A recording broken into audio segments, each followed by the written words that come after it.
जय हिंद दोस्तों। देखिए समझिएगा दोस्तों, आज का मेरा टॉपिक है स्टैटिक जीके। तो दोस्तों अपना आज का टॉपिक क्या है, तो स्टैटिक जीके मैंने बताया था। तो हम एक दिन हिंदी पढ़ते हैं, सामान्य हिंदी, जिसमें क्या होता है, जिसमें ग्रामर के बारे में बताया जाता है ना। और सातः हिंदी का मैंने वीडियो डाल दिया है, जो कि किस पर डाला है, जो पद्यांश बताए गए हैं किस पर, क्लास 12 के लिए मोस्ट इम्पोर्टेंट है ना।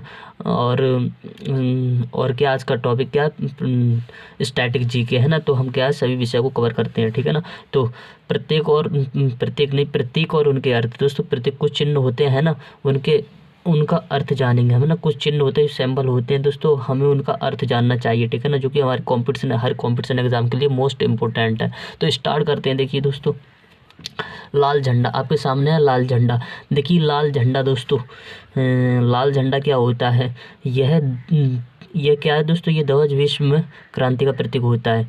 विश्व भर में क्या होता है दोस्तों, ये लाल झंडा किसका प्रतीक होता है। अगर आपसे पूछता है भाई बताइए लाल झंडा किसका प्रतीक होता है, तो क्या बताओगे।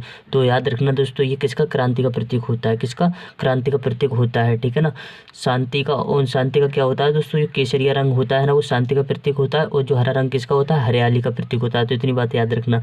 अब देखिए जो झंडे का अनुपात होता है ना, अनुपात होता है, ये कितना होता है दोस्तों, झंडे का अनुपात। देखिए यहाँ पर ये गलत लिखी है, 3:2 होता है ना, ये गलत लिख दिया है ना। तो 3:2 होता है, झंडे का अनुपात कितना होता है, तो 3:2 होता है। और अभी ये पेपर भी दिया था है ना, तो उसमें भी पूछा गया था कि झंडे का अनुपात कितना होता है, तो 3:2 होता है, याद कर लेना, ठीक है ना। ये गलत है, ये पहले की किताब है, ठीक है ना, पहले से वीडियो डाल दी है मैंने। चलो फिर देख लेते हैं।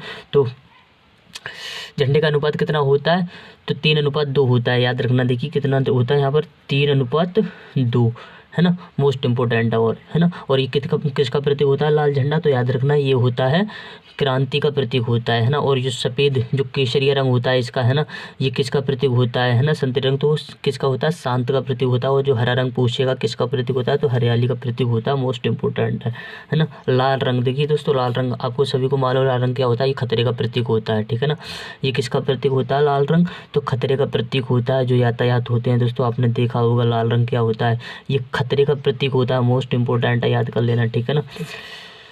हाँ, वो बात आती है हरा प्रकाश। देखिए हरा प्रकाश क्या होता है दोस्तों, हरा प्रकाश तो यातायात के संदर्भ में जाने का प्रतीक होता है। ये किसका प्रतीक होता है, हरा प्रकाश, है ना, तो ये जाने का प्रतीक होता है, ठीक है ना, याद कर लें। लाल पूछेगा तो खतरा का प्रतीक होता है, और हरा पूछेगा तो ये जाने का प्रतीक होता है। आपने देखा होगा स्टेशन पर जो लाइट होती हैं वो लाल भी होती हैं, और कैसी होती हैं, हरी भी होती। तो हरा किसका प्रतीक होता है, जाने का प्रतीक होता है, लाल खतरे का प्रतीक होता है, ठीक है ना, याद कर लेना। अब नेक्स्ट है दोस्तों कमल का फूल। देखिए कमल का फूल ये किसका प्रतीक होता है, तो यह चिन्ह क्या, भारतीय संस्कृति का, सभ्यता का प्रतीक होता है। किसका, भारतीय संस्कृति का, सभ्यता का प्रतीक क्या होता है, ये चिन्ह होता है, ठीक है ना, याद कर लेना। ये किसका प्रतीक होता है, संस्कृति में सभ्यता का प्रतीक होता है कमल का चिन्ह, कमल का फूल, मोस्ट इम्पोर्टेंट है ना।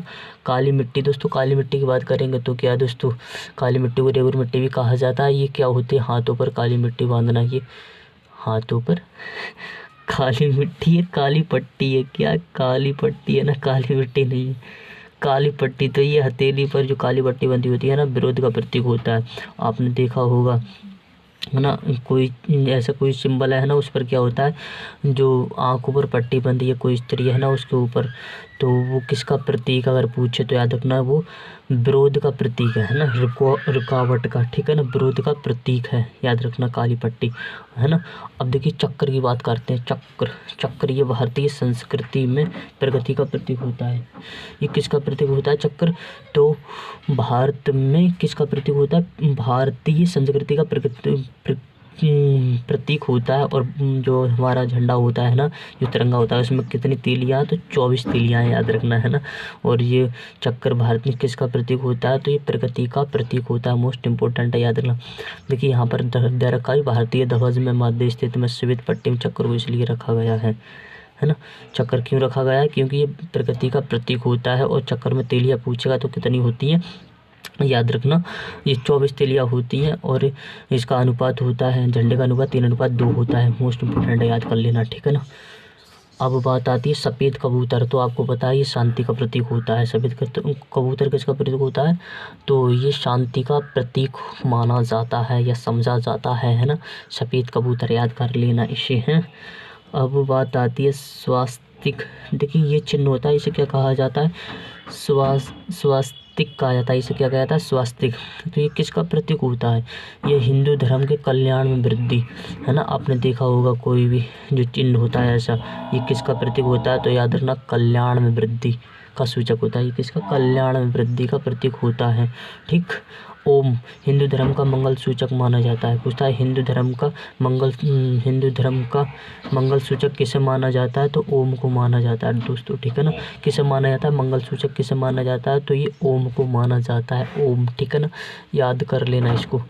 अब बात आती है 786 दोस्तों, 786 की मैं बात करूँ तो ये मुस्लिम धर्म में मंगल सूचक माना जाता है। जैसे हमारे हिंदू धर्म में क्या माना जाता है मंगल सूचक, तो किसे, ओम को माना जाता है, ऐसे मुस्लिम धर्म में होता है। तो मुस्लिम धर्म किसे माना जाता है, मंगल सूचक 786 को। दोस्तों मुस्लिम लीग की स्थापना किसने की थी, मुस्लिम धर्म की स्थापना किसने की थी, तो इस्लाम धर्म की स्थापना पूछता है भारत में, तो किसने की थी, हज़रत मोहम्मद साहब ने 570 में मक्का में उनका जन्म हुआ था। इन्होंने क्या किया थी, मुस्लिम धर्म की स्थापना की थी, है ना, इस्लाम धर्म, है ना। और उन्हें हीरा नामक गुफा में ज्ञान की प्राप्ति हुई थी। जैसे हमारे महात्मा बुद्ध थे, है ना, उन्हें ज्ञानी प्राप्ति कहाँ पर, बुद्ध गया में हुई थी, है ना।